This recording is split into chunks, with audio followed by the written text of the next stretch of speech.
July 4th, 1923, two warriors battled it out for the World Heavyweight Championship, consisting of back-and-forth action for 15 rounds. For boxing, it was dubbed as Fight of the Century during its time, but it is now popularly known as the fight that won't stay dead. A popular fight it was, but more so, a cultural impact on the town of Shelby, so much so that it continues to remain relevant 100 years later.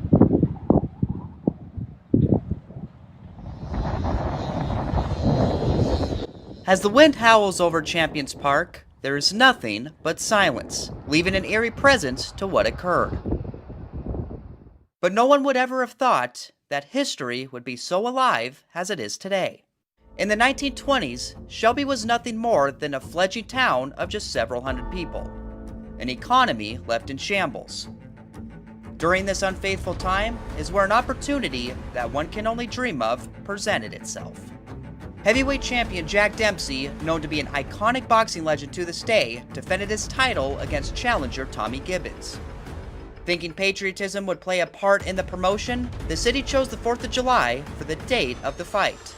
A fight that was to bring high hopes, not just for the sport of boxing, also for the town of Shelby. Everything is happening in this period of history, and Shelby is kind of like the last stand of the Wild West, to pull off this audacious dream to hold a world championship fight in the middle of nowhere.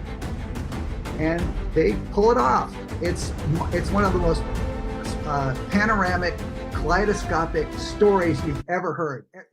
In researching how big this fight was, there was no better place to go to than the Marais Museum of History and Art. Larry Munson, president of the museum, walked me through some of the artifacts, ranging from old clippings dating back to the fight, to the boxing gloves that Gibson wore. He said one of the main influences of bringing this fight to Shelby was the money. I think the raising the money was probably as big a deal as anything. You know, these guys actually promised hundreds of thousands of dollars in a town this size that had a population of probably a couple thousand people, maybe during the 1920s.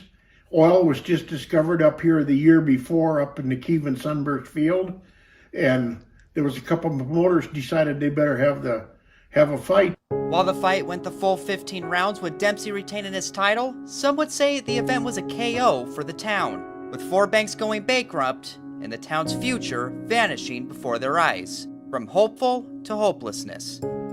It was unknown how much the town responded to such disaster. But fast forward to today, history remains relevant.